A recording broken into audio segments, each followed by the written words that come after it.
বিপুল উৎসাহ উদ্দীপনার মধ্য দিয়ে ইতালিতে পবিত্র ঈদ উল ফিতর উদযাপিত হয়েছে।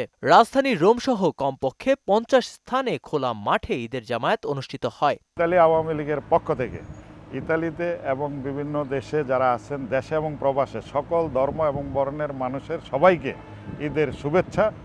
ঈদ মোবারক। ওয়ালটন ফ্রিজ কিনে অনেকের মতো আপনিও হয়ে যেতে পারেন মিলেনিয়াল।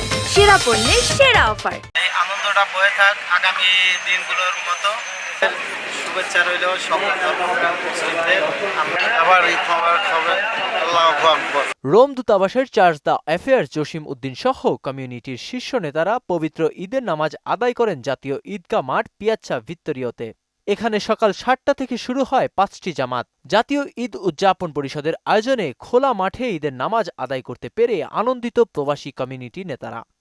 প্রবাস জীবনে হাড় ভাঙা পরিশ্রমের মধ্যেও ঈদের এই দিনটি উদযাপন করেছেন প্রবাসী বাংলাদেশিরা। কর্মদিবসে ঈদ হওয়ায় মসজিদে পবিত্র ঈদের নামাজ আদায় শেষ করে দৌড়াতে হয় যার যার কাজে।